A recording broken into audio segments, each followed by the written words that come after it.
Hello दोस्तों, welcome to my YouTube channel study with Shweta. मैं श्वेता आपका स्वागत करती हूँ। जैसा कि हम लोग खान सर की सार संग्रह को, जो उसकी एनसीईआरटी बेस्ड है 6 to 12 का वन लाइनर फैक्ट्स देख रहे हैं, तो इसमें हम लोग कवर कर रहे हैं। सारे एग्ज़ाम ही कवर हो जाएंगे, लेकिन हम लोग बीपीएससी टीआर 3 को और 4 को ज़्यादा ही फोकस कर रहे हैं। तो इसमें हम लोग नेक्स्ट वीडियो देखते हैं। तो कैसा है आप लोग का जोश, हाउ द जोश?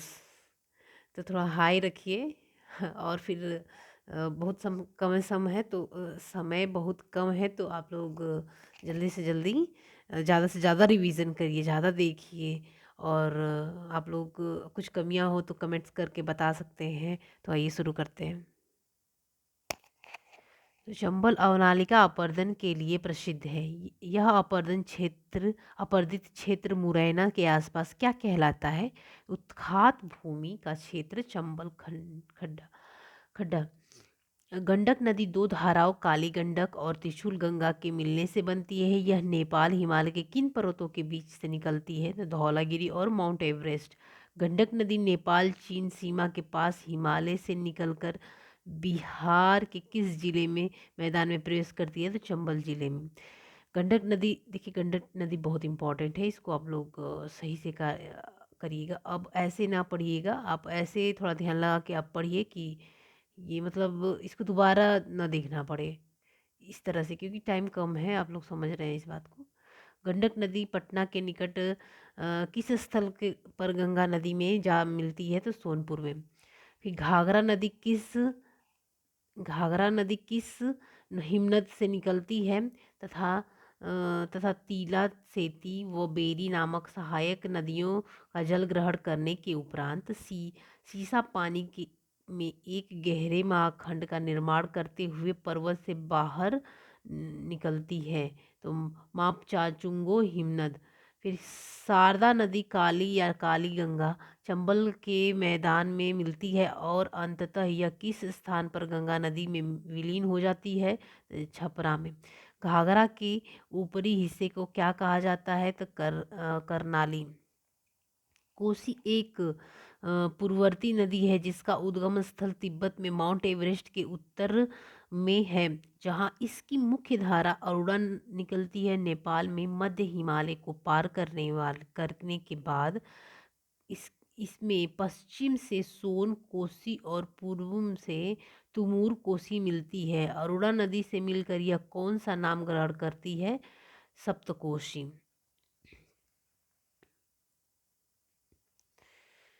सप्तकोशी, ठीक है। फिर कोसी कहाँ पर गंगा के बाएं किनारे पर मिल जाती है? तो खगड़िया काढ़ा गोला के पास। बार बार मार्ग बदलने एवं बाढ़ों के आतंक के कारण कोसी नदी कहाँ को क्या कहते हैं? तो बिहार का शोक कहते हैं।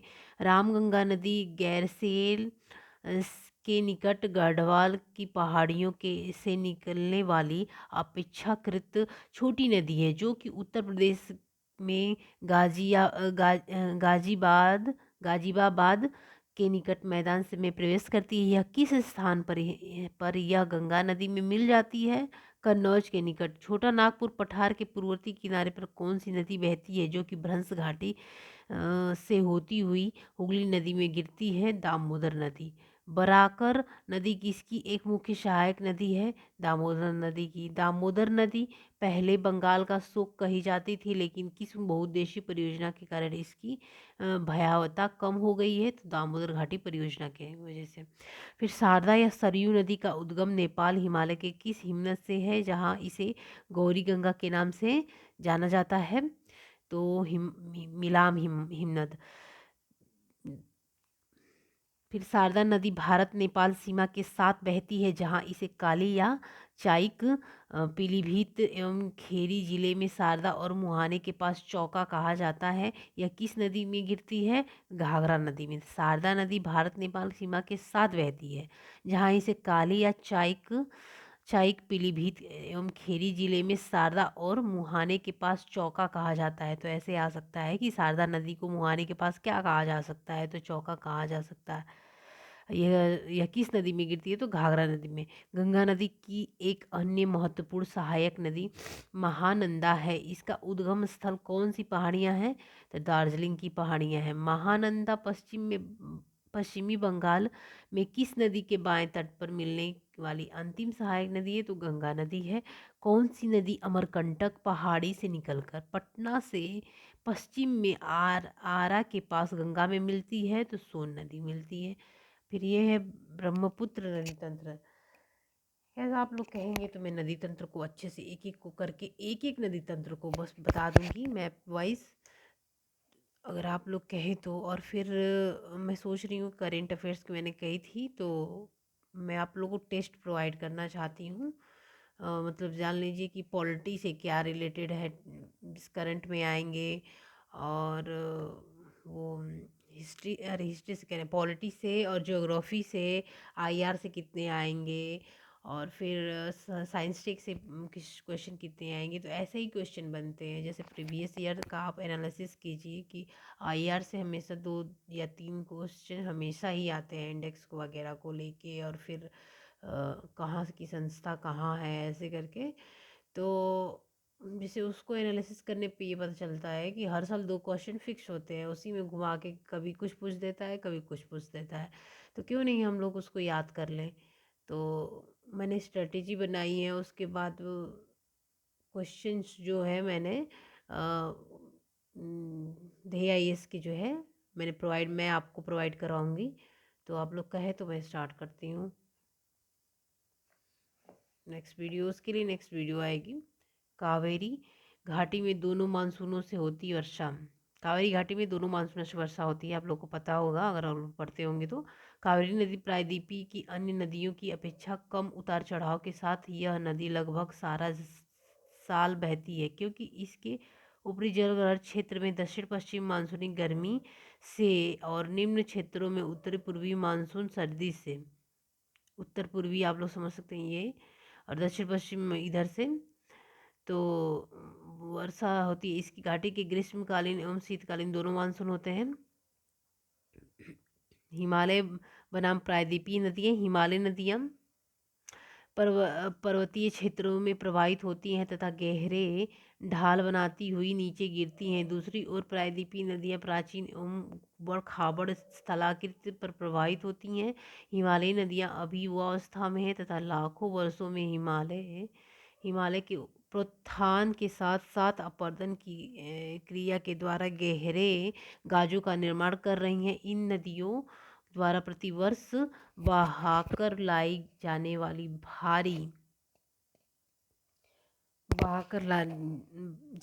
भारी बालू एवं गाद अवसादों से भी यह बात की पुष्टि होती है कि ये नदियाँ आज भी अपरदनात्मक गतिविधियों में संलग्न हैं। ठीक है, फिर इसको बाद में हम लोग पढ़ते हैं।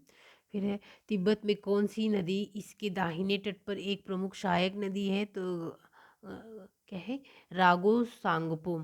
फिर मध्य हिमालय में नामचा वरवा 7755 मीटर के निकट एक गहरे महाखंड का निर्माण करती हुई यह एक प्रमुख प्रक्षुब्ध व तेज बहाव वाली नदी के रूप में बाहर निकलती है।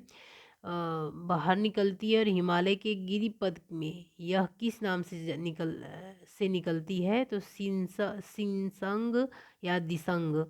अरुणाचल प्रदेश में किस कस्बे में पश्चिमी में यह नदी भारत में प्रवेश करती है? तो सदिया और धुबरी आप लोग को पता ही होगा। भारत में दक्षिण पश्चिम दिशा में बहते हुए इसके बाएं तट पर इसकी प्रमुख सहायक नदियां दिबांग या सिकांग और लोहित मिलती हैं। जिसके बाद यह किस नाम से जानी जाती है? तो ब्रह्मपुत्रा। असम घाटी में अपनी 750 मीटर की यात्रा में ब्रह्मपुत्र में कई सहायक नदियां आकर मिलती हैं। इसके दाएं तट पर मिलने वाली महत्वपूर्ण सहायक नदियों में सुबनसिरी, मानस, संकोस है। इसके बाएं तट पर प्रमुख सहायक नदियां कौन सी हैं? बूढ़ी दिहंग और धनसिरी दक्षिण। आप लोग देखते जैसे आप लोग अगर पढ़े होंगे तो जो है ब्रह्मपुत्र की जितनी नदियां हैं उसके ऐसे नाम है जैसे देवी देवता के नाम हो, मंदिर स्थल के नाम हो। तो ऐसे आप लोग गैस कर सकते हैं। सुबनसिरी एक पूर्ववर्ती नदी है जिसका उद्गम स्थल कहाँ है? तिब्बत में। भारत में धुबरी के से नीचे गारो हिल्स, ये धुबरी किस तरह पाए? सदिया सदिया धुबरी रैंप वॉक होती असम। तो ये क्या है? भारत में धुबरी के नीचे गारो हिल्स, दक्षिण के मुड़ने वाले के बाद ब्रह्मपुत्र बांग्लादेश मैदान में प्रवेश करती है। बांग्लादेश में यह किस नाम से जानी जाती है? तो जमुना, ये आता है, इंपॉर्टेंट है। तीस्ता नदी इसके दाहिने किनारे पर मिलती है। अंत में ब्रह्मपुत्र किस नदी के साथ मिलकर बंगाल के खाड़ी में गिर जाती है? तो पद्मा। तो वही है, लास्ट में किस नाम से जानी जाती है भी आता है, तो पद्मा नाम से जानी जाती है। जमुना, जमुना सियांग, यारलुंग, जांगबो, मेघना और त्योस्गो, त्योस्गो सांगपो, उसको त्योस्गो कहते हैं, किस नदी के विभिन्न नाम हैं? तो ब्रह्मपुत्र नदी के। ब्रह्मपुत्र नदी बाढ़, मार्ग परिवर्तन एवं तटीय अपरदन के लिए जानी जाती है। क्योंकि ऐसा क्यों होता है? तो क्योंकि इसकी अधिकांश सहायक नदियां बड़ी हैं। इसके जलग्रहण क्षेत्रों के भारी वर्षा के कारण इसमें अत्यधिक अवसाद बहकर आ जाता है। ब्रह्मपुत्र नदी का उद्गम से लेकर डेल्टा तक किन किन देशों में पार करती है? तो चीन, भारत, बांग्लादेश। तो यही आता है, जैसे कि गंगा है, चाहे ब्रह्मपुत्र है, चाहे और नदियां हैं, तो किन किन देशों से होकर बहती हैं। तो देखिए यहाँ पे हम लोग गंगा अवशिष्ट 10 सबसे लंबी नदियाँ हैं, ये भी आता है कि सबसे लंबी नदी कौन सी है, ये सब। तो हम लोग एक नज़र इस पे भी डाल लेते हैं और देखते हैं कि क्या डेटा है, क्या कह रहे हैं ये डेटा आपसे। हर डेटा आपसे कुछ ना कुछ कहता है। तो ये नदी है, उद्गम है, भारत की लंबाई है, अरे भारत में इसकी लंबाई है, कुल लंबाई है। तो गंगा है, तो ये उद्गम स्थल भी आते हैं। तो गंगा गंगोत्री, गंगोत्री ग्लेशियर से निकलती है। ये 25-25 है, ऐसे याद कर लीजिए, 2525 याद कर लीजिए, 2 25-25 से याद कर लीजिए। इसकी कुल लंबाई 25-25 है।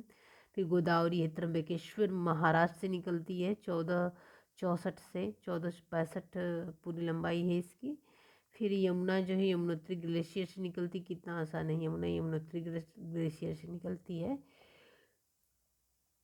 1376 है। नर्मदा जो है अमरकंटक मध्य प्रदेश से निकलती है, 1312 है, कुल लंबाई 1312 ही है। कृष्णा महाराष्ट्र के महाबलेश्वर के पास निकलती है। महाराष्ट्र से देखो गोदावरी और कृष्णा दो निकलती हैं। कृष्णा की जो है 1300 लंबाई है, 1300 कुल लंबाई है। सिंधु तिब्बत के कैलाश रेंज से निकलती है। ब्रह्मपुत्र, सिंधु और एक नदी है, तो कैलाश रेंज से निकलती है, तो 1114 है। इसकी कुल लंबाई 3180 है। ब्रह्मपुत्र जो है एगंसी ग्लेशियर 916 है और 2900 है। जैसे भारत में इसकी लंबाई 916 मीटर ही है, सॉरी किलोमीटर। तो और ये 1890 इसकी लंबाई है। महानदी जो है दक्षिण पूर्व छत्तीसगढ़ की पहाड़ी से निकलती है। ये 890 इसकी लंबाई है, 890 कुल इसकी लंबाई। कावेरी जो है तालकोट तालव ताल कावेरी, सॉरी ताल कावेरी कर्नाटक से निकलती है, इसकी 800 लंबाई है और कुल लंबाई इसकी 800 ही है। ताप्ती जो है आपकी मध्य प्रदेश के मुल्ताई के पास सतपुड़ा रेंज से निकलती है, 720 इसकी लंबाई है, 700 अरे सॉरी 724 है, और वो टोटल भी 724 ही है लंबाई इसकी। तो यहाँ हम सेकेंड पॉइंट को देखते हैं। ब्रह्मपुत्र, सतलज तथा सिंधु जैसी नदियाँ, हाँ जो ब्रह्मपुत्र, सतलज, सिंधु जो है यही निकलती हैं, तीनों नदियाँ हैं तिब्बत ग्लेशियर से।